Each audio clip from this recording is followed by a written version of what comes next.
আসসালামু আলাইকুম ওয়া রাহমাতুল্লাহি ওয়া বারাকাতুহু। প্রিয় ভাই ও বন্ধুরা কেমন আছেন? আশা করি সবাই ভালো আছেন। দেশ ও প্রবাস থেকে যারাই এই মুহূর্তে ভিডিওটি দেখতেছেন, আমার পক্ষ থেকে রইল আপনাদের জন্য আন্তরিক মোবারকবাদ। আমি চাই আপনারা ভালো থাকেন, যে দেশেই থাকেন না কেন, যে কাজই করেন না কেন, আপনারা যেন সবসময় ভালো থাকেন।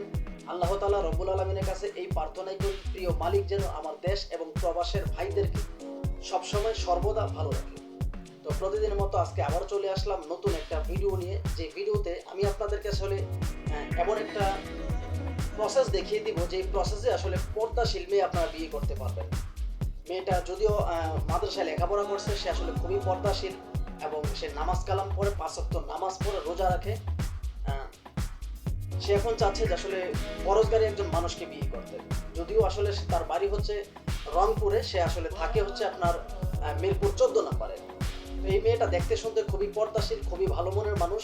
যদি কোনো প্রবাসী হন আর দেশের ভাই যদি বিয়ে করেন, আমি মনে করি আপনি ওর মতো 5 ওয়াক্ত নামাজি হয়ে যাবেন, যদি আসলে ওর ছোঁয়া আপনি পেয়ে যান। কেননা ভালো মানুষের সাথে চললেই মানুষ ভালো মানুষ হয়।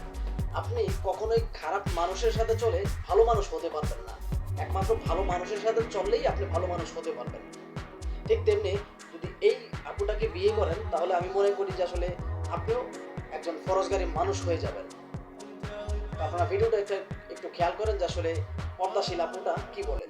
প্রিয় দর্শক, আসসালামু আলাইকুম। জীবনের গল্পে আপনাদের স্বাগতম জানাচ্ছি। দর্শক, ক্যামেরার সামনে আছে একজন পর্দাশীল মানুষ, তার জীবনের গল্প শুনবো। দর্শক, ভিডিও তোনার নাম্বারটা থাকবে বিস্তারিত। ভালো আছেন না? নাম কি? পিয়া।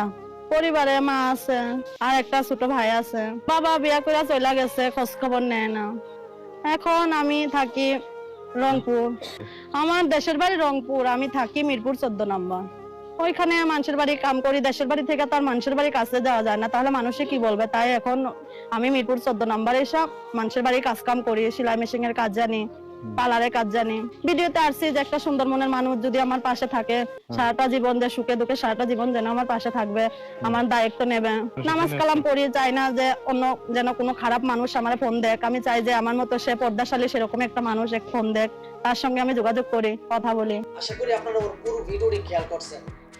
এখন আপনাদের কাছে আমি একটা প্রশ্ন করি যে আসলে ভালো অরিজিনাল যে মানুষগুলো, যে আসলে যে মেয়েগুলো পর্দাশীল, যে 5 ওয়াক্ত নামাজ পড়ে, রোজা রাখে এবং পরপুরুষের সামনে যেতে চায় না, সেই মানুষগুলো আপনার ওরা কিন্তু ভিডিওতে আবার ফোন নাম্বারও দিয়ে দেয়। এত পর্দাশীল মানুষ তাও কিন্তু আসলে ভিডিওতে ফোন নাম্বার দিয়ে দেয়। আপনাদের কাছে আমি প্রশ্ন করি যে আসলে কোনো ভালো মানুষ, ভালো বংশধরের মেয়ে বা ভালো ফরজগারী মেয়ে, যে মেয়েগুলো পর্দা করে, সেই মেয়েগুলো কখনো কি আপনার ভিডিওতে আপনার ফোন নাম্বার দিবে? সে তো ভিডিওই করবে না, তাহলে ফোন নাম্বার দেবে কিভাবে?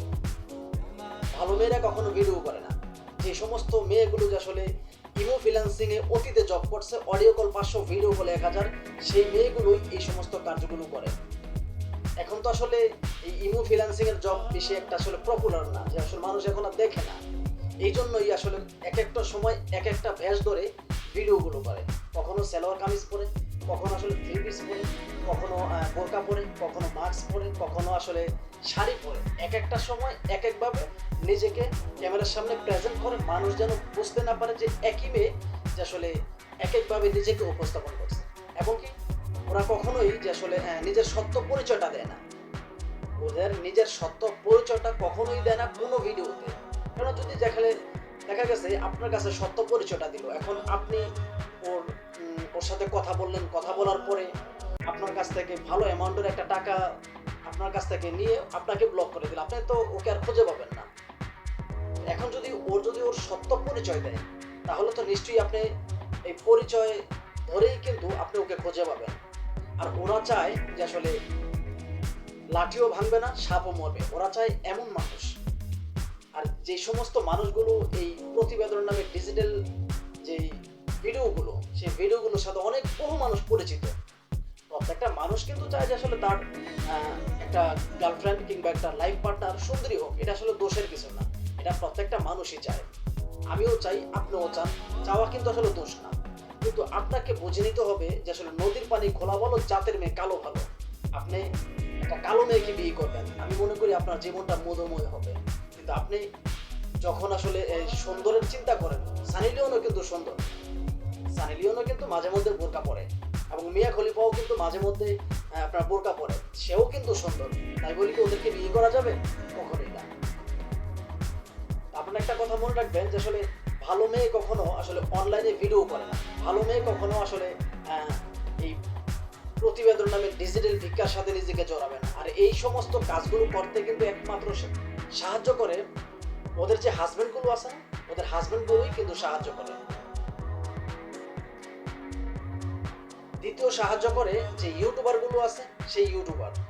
আর এই প্রত্যেকটা গল্পের মাস্টার মাইন্ড হচ্ছে ইউটিউবার। এই দালালটাই আসলে প্রত্যেকটা ভিডিওতে এমনভাবে কথা বলে সুন্দর অসহায় আপু, সুন্দর অসহায় আপু। আমার কথা হলো ওরা কি শুধু মেয়েদের ভিডিও করে? দেশে কি শুধু অসহায়ের মধ্যে শুধু মেয়েরাই আছে, আর কেউ নাই? তাহলে অন্য মানুষের ভিডিওগুলো ওরা আপনার প্রচার করে না কেন? দেশে অনেক মানুষ আছে যারা 3 বেলা খাইতে পারে না, টাকার জন্য লেখাপড়া করতে পারে না, টাকার জন্য ওষুধ কিনতে পারে না, বহু মানুষ আছে, বহু রিস্কার ড্রাইভার আছে। তাহলে আজ পর্যন্ত কি আপনারা কেউ বলতে পারবেন যে আসলে ওদের কোনো রিস্কার ড্রাইভারের ভিডিও করছে? কোনো মানুষ রাস্তায় পড়ে আছে তাদের কোনো ভিডিও করছে? আল্লাহ তাআলা বলছে যে তোমরা দান করো এমন ভাবে, তোমরা ডান হাতে দান করবা, বাম হাত যাতে বুঝতে না পারে, এমন ভাবে দান করো। কিন্তু ওরা এমন ভাবে আসলে নিজেকে প্রেজেন্ট করে মানুষের কাছে ভিক্ষা করে, লজ্জা শরম ওদের নাই। আর এই সমস্ত ভিডিওগুলো দেখে বহু প্রবাসী দেউলিয়া হয়ে গেছে, শুধুমাত্র লজ্জা শরমের ভয়ে ওরা কেউ বলতে পারতেছে না। ওদের তো লজ্জা শরম নাই, তাহলে ওরা তো বলবে। আপনার যে সমস্ত মানুষগুলো এই প্রতিবেদনের সাথে জড়িত বা এই ভিডিওগুলো দেখে প্রতারিত হয়েছে, তাদের তো আসলে মানিজ্যত আছে, লজ্জা শরম আছে। এই জন্যই ওরা আসলে মানুষের সামনে না বলতে পারতেছে, না আসলে কাউকে কিছু করতে পারতেছে। ওরা নিজেরাই একা একা বসে বসে কাঁদে যে আসলে কি করলাম, আমার প্রবাসের জীবনে এতগুলো টাকা আমি এভাবে ধ্বংস করে দিলাম, একটা মেয়ের পিছনে এই টাকাগুলো ধ্বংস করে দিলাম। এই চিন্তা করেই কিন্তু ওরা দিন দিন কাঁদতে কাঁদতে একটা সময় শেষ হয়ে যায়। কিন্তু দিন শেষে জিতে যায় এই দালাল ইউটিউবারগুলো, দালাল যে মেয়ে চক্রগুলো, ওরাই কিন্তু দিন শেষে জিতে যায়। এটা হচ্ছে ওদের একটা পেশা, এটা হচ্ছে ওদের একটা পেশা। ওরা আসলে কাজ করে না, ওরা শুধু মানুষের মাথায় লবণ রাইখা খেতে পছন্দ করে। তো এই ভিডিওগুলো দেখে কিন্তু বহু প্রবাসী অলরেডি দেউলিয়ার মতো হয়ে গেছে।